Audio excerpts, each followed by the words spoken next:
પાંચે પાંચ સાચા હતા પોતાના મત પ્રમાણે.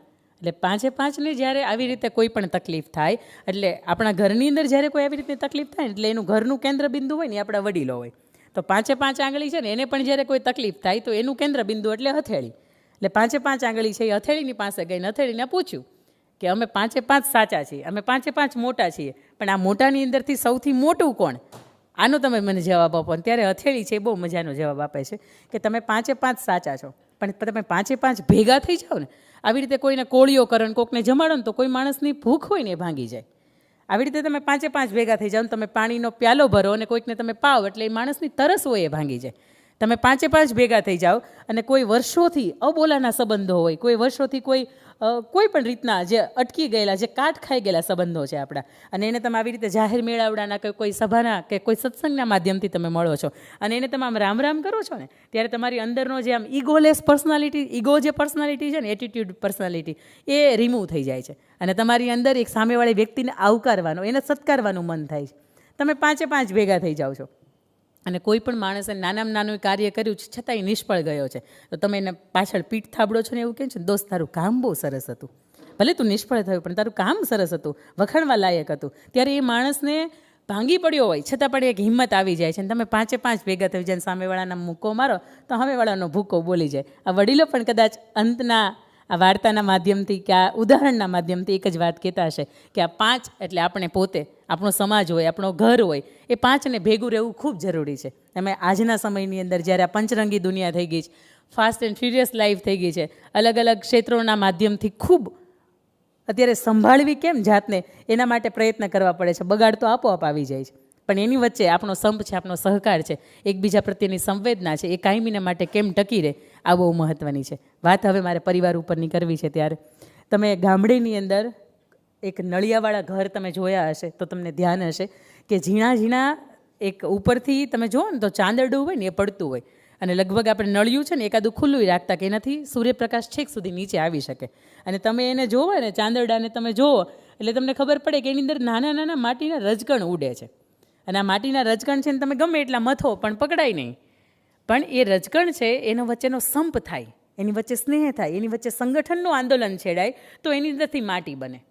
આ માટી છે એની વચ્ચે સંપ થાય ને પાણીની વચ્ચે સંપ થાય તો ઢેફું, એનો ઢેફાનો સ્વરૂપ આવે.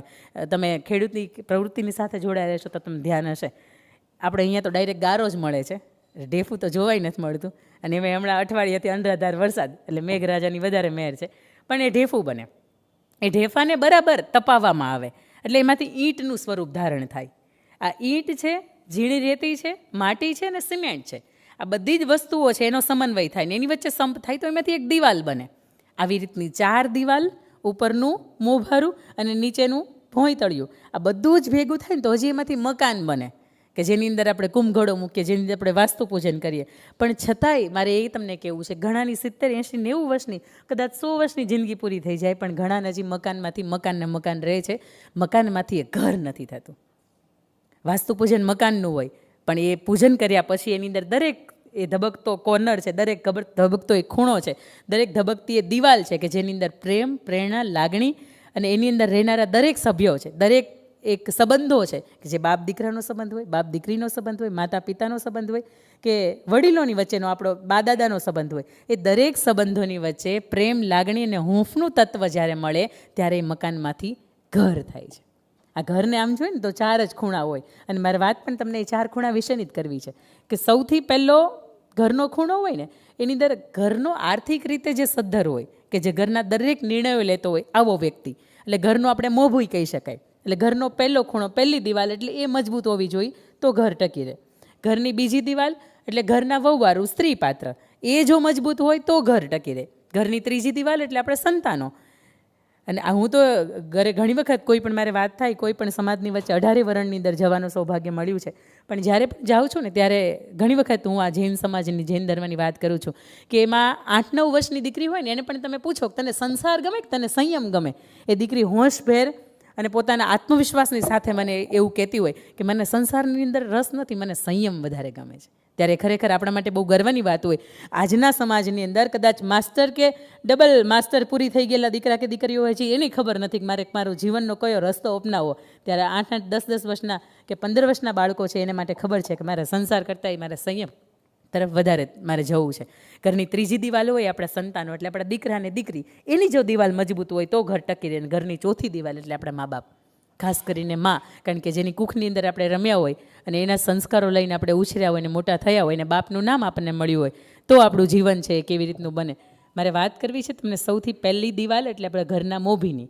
આર્થિક કમાણી કરનાર, ઘરના દરેક જાતના ડિસિઝન લેનાર અને ઘરનો મોભી. એટલે આમ જોઈએ તો 2 ભાઈ હોય ને તો એમાંથી લગભગ ઘરનો પહેલો ભાઈ હોય એટલે મોટો ભાઈ હોય કે જે આર્થિક રીતે સદ્ધર હોય. આ ભાઈની તમને મારે વાત કરવી. સૌથી પહેલાં તો એ કેવો હોય? જો કે આપણો તો ધર્મ આપણને એવું કહે છે કે વ્યસનથી મુક્ત આપણે રહેવું જ જોઈએ. એટલે સૌથી પહેલી આની અંદર વાત આવે છે કેટેગરીની કે સૌથી પહેલાં તો એ વ્યસન મુક્ત હોય. કારણ કે એને જો કાંઈ પણ થઈ જાય તો એની સાથે જોડેલા જે બીજા 5-7 વ્યક્તિઓ છે ને એમને ખબર નથી હોતી કે પોતાના જીવનનું શું થશે. અત્યારે વીમો હશે થોડોક માટે સહાયરૂપ છે. વીમો વ્યક્તિને પાછી ન લાવી શકે. વીમો ધન છે, એના બદલામાં ધન આપી શકે, પણ એ વ્યક્તિને પાછી ન લાવી શકે. એટલે વાત મારે સૌથી કરવી છે ઘરનો આર્થિક મોભી છે એ કેવો હોય. સૌથી પહેલાં તો એ વ્યસન મુક્ત હોય. બીજું કે ઘરનો મોભી એક એવો હોય કે જેના માટે પોતાના સંતાનો, પોતાના ભાઈ બહેનના સંતાનો અને ઘરના દરેક વ્યક્તિ છે બધાની પ્રત્યે એક સરખી સહાનુભૂતિ હોય, બધાની પ્રત્યે એક સરખો ભેદભાવ હોય. મહાભારતને એમ જોઈએ ને તો ઘણા વર્ષો વયા ગયા, પણ હજાર કદાચ હું એમ કહું કે આજે ધૃતરાષ્ટ્ર જીવે છે. કદાચ શેરીએ હોય, કોઈ ગલીએ હોય, કોઈ સોસાયટીના નાકે હોય. સુરતનો એક પ્રસંગ છે કે એની અંદર 2 ભાઈ હોય. એક ભાઈ કે જે ઘરની આર્થિક રીતની તમામ જવાબદારીઓ છે એ નિભાવે છે. એ ભાઈ સાંજે ઘરે આવે છે. રસ્તાની અંદરથી એ 2 શેરડીના સાંઠા લે છે. એક શેરડીનો સાંઠો લઈને 2 ભાગ કરાવે. આપણને ખબર છે કે ઉપરનો ભાગ હોય ને એ મોળો ભાગ હોય ને નીચેનો ભાગ હોય એ મીઠો ભાગ હોય. એ લઈને આવે છે. જેવું ઘર નંબર 28 નંબર એનું ઘર હોય, ઘર જેવું નજીક આવે એ ભેગો તે તરત એ જુએ કે ઘરની બહાર 2 બાળકો રમે છે. જે બાજુના હાથની અંદર મીઠો ભાગ હતો એ બાજુના પોતાના ભાઈનો દીકરો છે એ રમે છે, અને જે બાજુના હાથની અંદર મોળો ભાગ હતો એ બાજુ પોતાનો દીકરો રમે છે. એટલે જેવા એ નજીક જાય છે એ બાજુના આવી રીતે ચોકડી મારી દે છે. પોતાના સંતાનો માટે તો કે શ્રેષ્ઠ સગવડતાઓ મળે, શ્રેષ્ઠ મળે. પોતાના ભાઈના દીકરાઓ માટે તો કે એને કશું ન મળે તોય ચાલે. આ 100ની અણી જેટલી હું જમીન નહીં આપું. આ વાત થઈ હતી તો એ વાત જ તમને ત્યાંથી એ મુકાણી હતી. કદાચ એ ભાગવદ્ ગીતાને ખોલી અને પહેલો શ્લોક છે કે ધર્મક્ષેત્રે કુરુક્ષેત્રે સમવેતા યુયુત્સવે મામકા પાંડવાશ્ચ કિમ કુર્વત સંજય.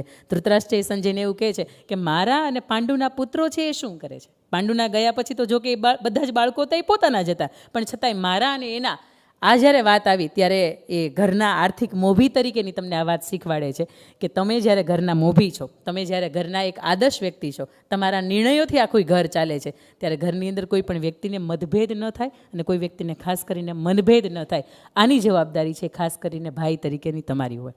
એના પછી મારે તમને બીજી વાત કરવી છે કે કદાચ ધર્મગ્રંથ તમે ખોલો કે એની અંદર કદાચ તમને રામાયણ હાથમાં આવે તો પણ તમને પ્રભુ શ્રી રામનો આદર્શ જીવન તમને શીખવે છે કે પ્રભુ શ્રી રામ છે આદર્શ પોતે ભાઈ હતા.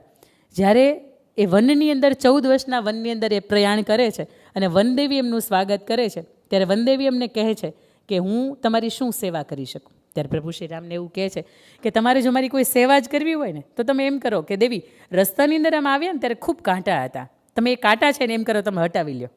એટલે વનદેવી છે મરક હસે છે ને એવું કહે છે કે પ્રભુ આપ 14 વર્ષ સુધી એ રસ્તા ઉપર પાછા જવાના નથી, છતાં પણ એવું કેમ કહો છો કે રસ્તાની અંદરના કાંટા છે તમે એ હટાવી લ્યો. અને ત્યારે પ્રભુ એવું કહે છે કે જ્યારે 14 વર્ષનો વનવાસ જ્યારે મને મળ્યો ને ત્યારે ભરત મામાના ઘરે ગયો હતો. એને ખબર નથી કે પોતાનો ભાઈ છે એ વનના વાટ ઉપર 14 વર્ષ માટે નીકળી ગયો છે. જ્યારે એને ખબર પડશે ને ત્યારે એ આવશે. મને કાંટા વાગ્યા ને તો મને પોસાય, પણ મારા ભાઈને કાંટા ન વાગવા જોઈએ.